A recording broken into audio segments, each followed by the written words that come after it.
Selama 1 dekade memimpin Indonesia, Presiden Joko Widodo banyak memprioritaskan pembangunan infrastruktur. Hingga pertengahan bulan Agustus lalu, Presiden Jokowi telah membangun 366.000 km jalan desa, 2.700 km jalan tol, 6.000 km jalan nasional.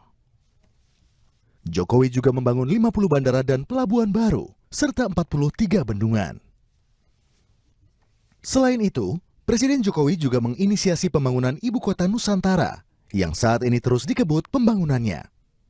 Dalam sidang tahunan MPR RI 16 Agustus lalu, Presiden Jokowi menegaskan pembangunan infrastruktur dengan anggaran 400,3 triliun rupiah, terutama untuk pendidikan dan kesehatan pangan dan energi, serta pembangunan IKN dinilai sudah sesuai sasaran.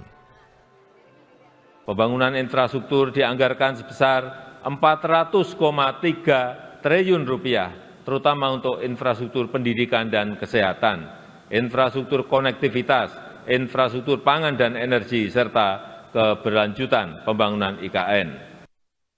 Melalui pembangunan infrastruktur, Presiden Jokowi menyebut pertumbuhan ekonomi Indonesia selalu terjaga di kisaran 5%, atau lebih tinggi dari rata-rata pertumbuhan global yang sebesar 3,4%.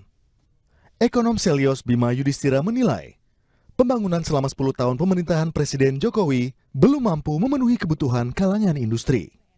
Bima menyebut semangat industrialisasi tak berjalan lewat proyek infrastruktur yang tak terkoneksi. Ditambah lagi, penugasan proyek kepada BUMN justru menambah beban keuangan perusahaan. 20 Oktober mendatang, Presiden terpilih Prabowo Subianto akan dilantik sebagai pimpinan Indonesia baru 5 tahun ke depan. Ada kereta cepat, tapi fakta bahwa deindustrialisasi prematur, industri manufaktur semakin mengalami pelemahan, industri padat karya banyak yang gulung tikar, bahkan tidak sedikit yang PHK secara masif di banyak sekali tempat yang seharusnya adanya infrastruktur bisa memicu terjadinya industrialisasi. Tapi yang dibangun adalah infrastruktur-infrastruktur yang belum tentu dibutuhkan oleh kawasan industri, belum menghubungkan kawasan industri ke pelabuhan. Dan itu tercermin juga dari Logistic Performance Index atau indeks yang mengukur terhadap performa dari kinerja logistik, itu justru mengalami penurunan peringkat yang cukup signifikan. Sehingga ini jadi catatan bahwa infrastruktur belum berkorelasi pada efektivitas, belum berkorelasi positif terhadap penurunan biaya logistik secara signifikan. PR keberlanjutan infrastruktur ada di tangan Prabowo. Banyak pihak berharap pembangunan infrastruktur ke depan akan lebih memenuhi kebutuhan rakyat dan menjadi modal percepatan pembangunan. Kita masih membahas mengenai capaian infrastruktur di era pemerintahan Jokowi selama 1 dekade ini. Kita masih bersama dengan Pak Suswijono Burgiarso, Sekretaris Kementerian Koordinator Bidang Perekonomian, dan juga Ibu Telisa Aulia Valianti, Guru Besar FEB UI. Bu Telisa, tadi pertanyaan saya soal bagaimana kemudian nanti keberlanjutannya dan juga apa yang kemudian harus dilanjutkan pemerintahan baru yang terpilih nanti dan akan dilantik pada 20 Oktober, khususnya untuk wilayah-wilayah di 3T. Iya, jadi kalau kita lihat ini kan Pak Presiden Jokowi ini adalah nawacita, nanti Pak Prabowo adalah astacita. Kalau kita lihat dari nawacita itu memang Pak Jokowi kan membangun dari pinggiran ya, itu pasti daerah 3T menjadi prioritas beliau. Nah, untuk di astacita sendiri itu disebutkan pengembangan infrastruktur dan agromaritim melalui koperasi. Jadi artinya ada kata-kata infrastruktur juga di dalam astacitanya. Jadi dilihat bahwa pemerintahan akan datang memang akan terus melanjutkan. Nah, untuk di daerah 3T sendiri itu kan sebetulnya permasalahan terkait dengan logistik ya, dan memenuhi akses masyarakat biasanya terhadap kebutuhan transportasi dan juga biasanya kebutuhan masyarakat sehari-hari pangan. Jadi ada beberapa daerah kita di wilayah terpencil dan terluar itu yang sulit untuk diakses melalui jalan darat, misalkan harus melalui jalan laut ataupun udara. Nah, kebutuhan-kebutuhan logistik masyarakat itu dipasok ya di era Pak Presiden ini terus untuk didorong dengan perbaikan konektivitas tadi, termasuk jalan desanya. Nah, itu kan kebutuhan masyarakat bisa terpenuhi dengan baik, harga-harga juga. Kalau kita lihat kan salah satu prestasi juga adalah kestabilan harga ya di era Pak Jokowi ini, stabilitas harga relatif bisa tercapai gitu untuk volatile food dan lain sebagainya. Nah, masyarakat di daerah terluar itu sangat membutuhkan akses untuk kemudahan mereka memenuhi kebutuhannya dan pada harga yang terjangkau. Jadi kita lihat berbagai daerah dulu belum pernah ya dalam sejarah itu sistem harga BBM aja contohnya contohnya, itu satu harga. Nah ini kan bisa dicapai harga BBM satu harga. Nah itu jadi, nah di era yang akan datang itu PR-nya sebetulnya adalah memanfaatkan infrastruktur ini tadi.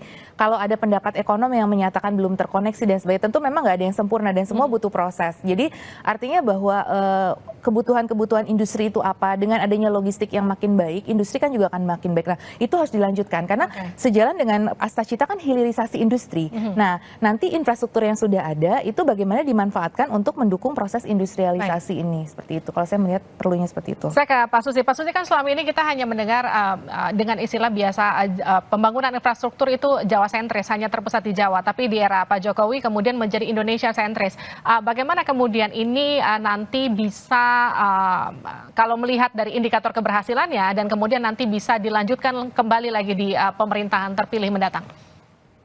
Ya, terima kasih Mbak Livi. Jadi kalau kita melihat dari peta dari berbagai proyek infrastruktur kita, baik PSN maupun kawasan-kawasan pengembangan ekonomi, khususnya KEK atau kawasan ekonomi khusus, dari awal memang desainnya ini untuk ekonomi inklusif. Artinya memang akan meratakan semua sumber-sumber pertumbuhan ekonomi terutama di luar Jawa.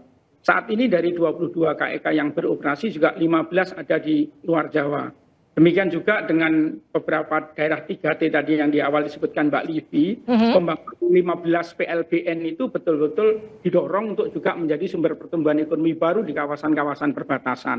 Nah, mengenai keberlanjutan proyek, saya kira tadi di dalam pidato Pak Presiden sudah disampaikan untuk tahun depan pun itu di postur APBN kita 2025 itu pemerintah masih mengalokasikan sangat besar 400,3 triliun dengan fokus ke beberapa layanan dasar ke masyarakat tadi, mulai pendidikan, kesehatan, kemudian masalah ketahanan pangan dan energi. Jadi saya kira kita tetap ke depan infrastruktur itu menjadi hal yang paling penting untuk mendorong pertumbuhan ekonomi kita. Saya kira tadi Bu Telisa sudah menyampaikan juga, terutama share-nya ke PDB kita. Dari satu contoh sektor konstruksi saja, itu share ke PDB-nya sudah 10% sendiri. Di luar itu juga sektor konstruksi kita dalam beberapa tahun terakhir di semester 1 2022 ini growth-nya masih 7,5%, jadi sangat tinggi sekali. Kemudian kalau kita lihat juga multiplier efeknya, dari satu sektor konstruksi saja, itu linkage-nya ke sektor yang lain juga sangat tinggi sekali. Karena itu pemerintah yakin dengan kita tetap melanjutkan pembangunan infrastruktur ke depan, bukan hanya mendorong pertumbuhan ekonomi yang kita terus jaga di level di atas 5%, bahkan kita akan mengarahkan seperti yang disampaikan di Bapak Presiden terpilih, kita akan mengarah ke 8%. Nah, namun demikian beberapa hal yang tadi jadi catatan teman-teman, misalkan apakah sekarang sudah bisa menghubungkan sehingga bisa mendorong industri manufaktur. Nah, sebenarnya untuk keberlanjutan ke depan, kita ingin mendorong kembali beberapa infrastruktur yang sudah kita bangun dalam 10 tahun ini kita kelanjutannya seperti apa? Sebagai contoh, tadi dari 61 bendungan sudah 53. Nah, berikutnya kita mendorong masalah jaringan irigasinya, mengoptimalkan pemanfaatan bendungan itu sendiri. Demikian juga tadi dari lebih dari 2.400 kilo jalan tol misalkan. Itu sebagai backbone-nya. Nah, sekarang kita sudah mulai program-program untuk program exit jalan tol, sehingga fishbone-nya juga kita bangun. Termasuk akses ke kawasan industri yang menjadi program utama kita. Desain kawasan ekonomi khusus akan nyambung dengan backbone jalan tol tadi misalkan. Sebagai contoh KEK Gresik. Itu jelas sekali bagaimana sekarang smelternya Freeport yang satu proyek saja sudah 45 triliun menyerap lebih dari 20.000 tenaga kerja gitu. Nah itu juga kita hubungkan langsung dengan akses keluar tol dari Manyar di Jawa Timur. Jadi sebenarnya ini sudah dalam pipeline project, mudah-mudahan keberlanjutan ke depan dengan pemerintah masih mengalokasikan lebih dari 400 triliun, mudah-mudahan infrastruktur ini betul-betul masih menjadi andalan utama kita untuk mendorong pertumbuhan ekonomi kita. Demikian Mbak Livi. Baik Pak Susi, saya ke Bu Telisa terakhir Bu. Jadi bagaimana kalau kita bicara soal pendidikan dan juga penelitian, apa kemudian peran antara dua sektor ini untuk mendukung kebijakan infrastruktur yang kemudian berfokus pada konektivitas dan juga ketahanan pangan di Indonesia periode mendatang? Ya, jadi kalau kita lihat memang sangat penting ya disampaikan bahwa tadi disampaikan untuk sektor pendidikan dan kesehatan ya. Jadi tentunya pendidikan dan kesehatan ini adalah dua sektor yang sangat penting untuk membangun suatu negara yang ingin dicita-citakan ya, yaitu sebagai Indonesia maju atau Indonesia emas. Nah, jadi dukungan jadi tidak hanya hardware ya, jadi infrastruktur itu perlu juga softwarenya. Jadi SDM-nya, kualitas SDM. Jadi kalau pendidikan ini adalah bagaimana pembangunan pendidikan itu juga mendorong dari sisi pendidikannya itu sendiri, dan pendidikannya nanti akan mendukung pembangunan itu sendiri. Jadi saling terkait ya, di situ ada simultanitas. Jadi kalau pendidikannya semakin baik, tentu kita bisa membangun lebih baik lagi. Nah, dengan pembangunan infrastruktur yang lebih baik, tentu kita akan punya pendidikan yang lebih baik juga. Nah, ini ke depan tuh SDM tuh juga menjadi pemerintah yang akan datang ya, itu menjadi fokus untuk SDM-nya. Nah, nanti dengan SDM yang lebih kuat, ini bisa mengelola infrastruktur ini lebih baik lagi. Jadi infrastrukturnya bisa termanfaatkan. Pak Presiden sudah membuat basic fondasi yang sangat kuat, yaitu infrastruktur yang baik. Nah, dengan modal infrastruktur yang baik itu, kita bisa membangun pendidikan dan kesehatan kita menjadi lebih baik. Tadi kan juga dibangun ya, infrastruktur itu juga kesehatan ya.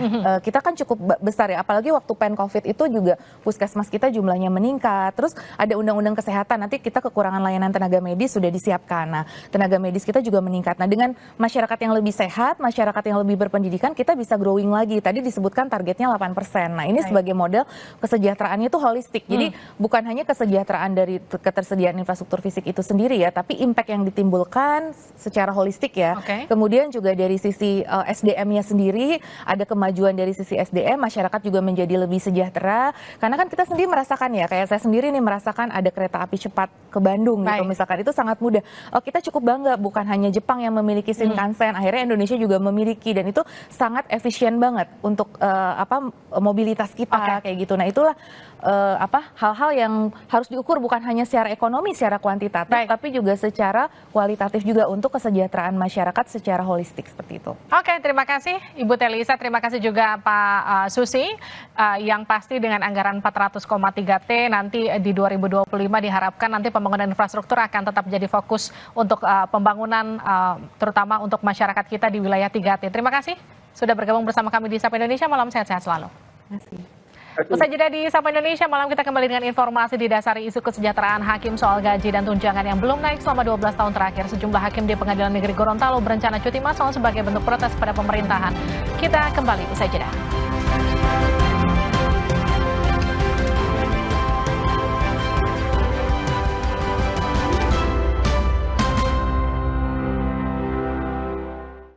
Kisah keluargaku, ada kulkas Flex Up yang bisa simpan banyak buat ibu yang juara bikin cemilan. Ibu juga nyuci pakai Zeromatic Laguna yang kapasitasnya besar.